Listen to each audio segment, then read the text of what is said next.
everyone. Hi everyone. I hope you guys are all doing well. Today we wanted to come on here and to give you guys an update on the crazy week that we have been experiencing.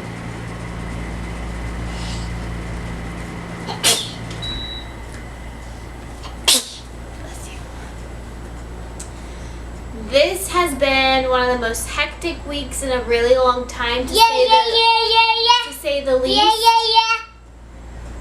And I'll start by just telling you guys everything that happened. On Saturday, I was sitting down and I started to have chest palpitations, and it led to tachycardia, and so my heart was beating super fast. It ended up beating to 225 beats per minute, and I had to call 911, and the ambulance came and got me. It was just Olivia and I here, and so a police officer had to go and get Robbie at his work, and so that was a little bit scary, that I was in the hospital and I couldn't breathe and everything for that. And then I had an EKG done along with other heart tests and blood work and everything done. And so that was stressful, having to rush to the hospital and having Olivia and Robbie rush to the hospital. I know Robbie was super worried and scared. So that was Saturday. Sunday, Robbie had to go to the hospital because of Robbie had to go to the hospital because he had really sharp pains, and he's had it for about a month now, and so they think it was his gallbladder acting up, and so he ended up having to schedule an ultrasound to get his gallbladder checked out, and so we're waiting on the results of that. And then, so Saturday I was in the hospital, Sunday Robbie was in the hospital, and then Monday was the most terrifying day because this little one had to be in the hospital. She ended up having 2 seizures Monday, and she had to be, and she ended up having to be taken in the ambulance. What's wrong? What's wrong? She ended up having to be taken in an ambulance as well, and it was one of the saddest things to see. After her seizure, she didn't recognize me, and she was out of it. They put an IV in her, and it was just super scary because she was completely fine that entire day. And then I noticed that she started having a seizure, and when she started to have a seizure, she ended up vomiting, and so she started to choke while she was having a seizure. She started to choke on her vomit, and so I had to bend her over and try to scoop out the food in her mouth and make sure that she could stop choking. Thankfully, I knew from when I was younger what to do with a seizure and everything, just because my mom had seizures and my dad had seizures. She has epilepsy, and his were triggered because of alcohol.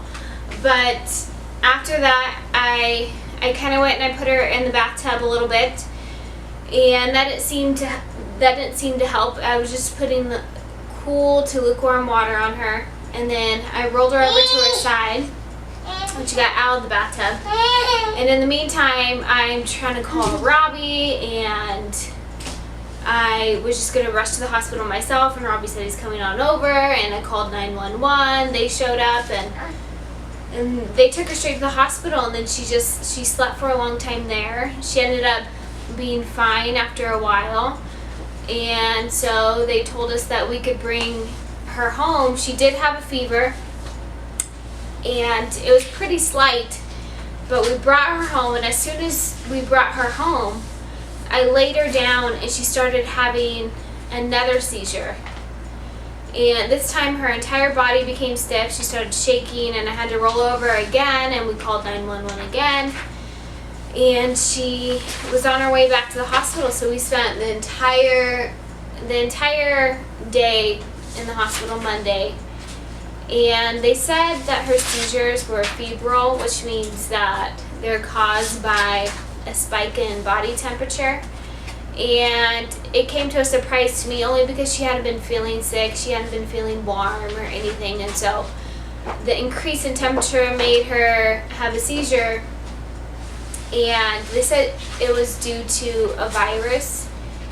And so we brought her home again, and Robbie and I took turns waking up every 30 minutes to an hour, checking up on her and making sure that she did not have a fever anymore, and making sure she was nice and cool and that she was fine and she was breathing and everything. And so that's been our week, and it's just been super crazy, and a lot has been going on.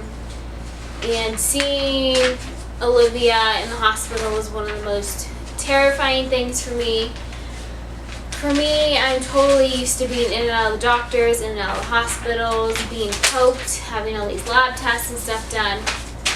But when it comes to your child, it's a little bit more difficult, and it's hard because you want to take their place or you want to do something to help them and you just can't. And I think that was the first time for me that I had ever began to feel guilty about having a child, because the first thing in my mind was, I have lupus, and they've always told me it was high risk and all these things can possibly happen. And so my first thing was, I was selfish and I became pregnant because I wanted to become a mother, and now this child is going to live a miserable life. And I'm working on getting that thought completely out of my mind, because I guess that these type of seizures are common in children, and I don't know if they're hereditary, but it has nothing to do with my lupus or anything like that. As a precaution, I am making her a doctor's appointment just to follow up on this